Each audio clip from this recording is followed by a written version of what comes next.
This is Time Magazine's Person of the Year, Donald Trump.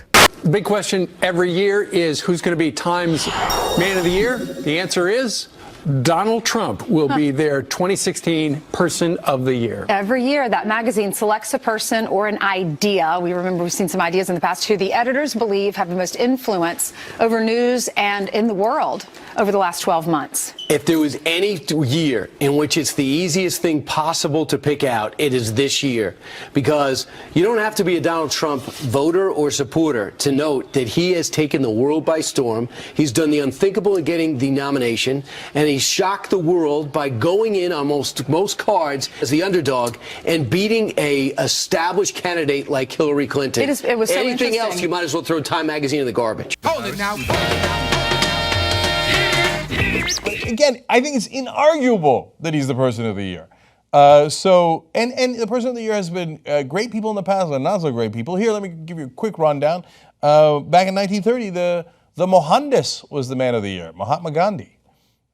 So if you're pro-Trump, you might think they went in that direction. Other impactful people have been Man of the Year, including Vladimir Putin back in 2007. Some might take that as an insult. Trump probably takes it as a great compliment. They'd probably like to wrestle with him one day. And then another Russian leader was Man of the Year, Joseph Stalin.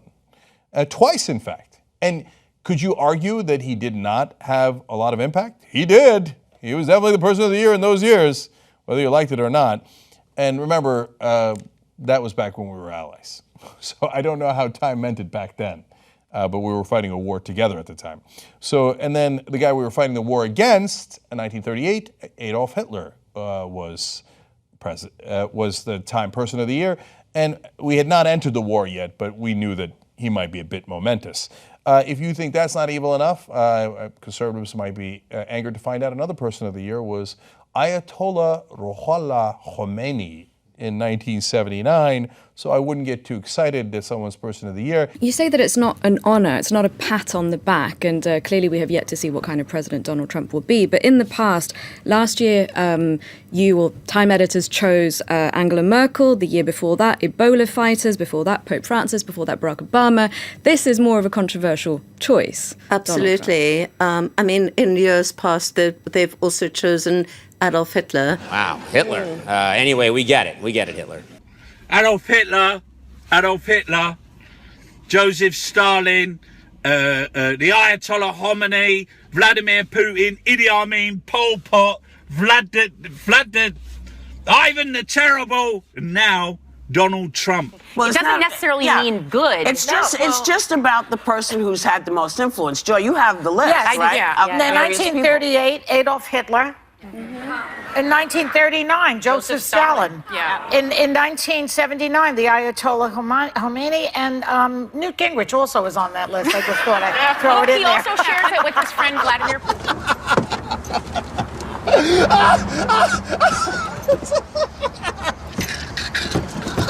The reason I want to talk to you was a tweet that you sent out after seeing the cover, I think, on the Today Show this morning, and you wrote this.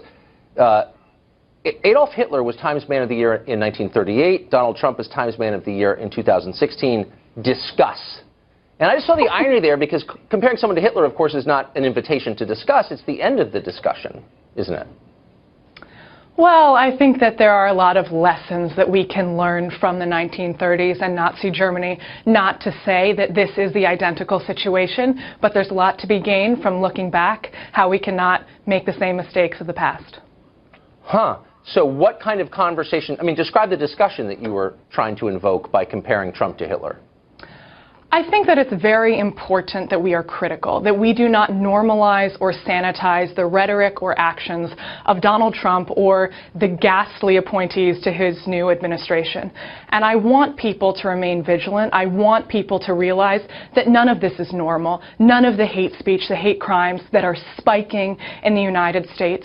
And we, as the American people, have to hold our president-elect accountable. Okay. So you've made a lot of pretty general statements. And by the way, I don't think there's any danger of Trump going uncriticized during his term as president. Well, I think that something like hearing the way that the media... You just compared him to Hitler now. So, clearly there's, a vigorous conversation about Trump underway, and you're part of it.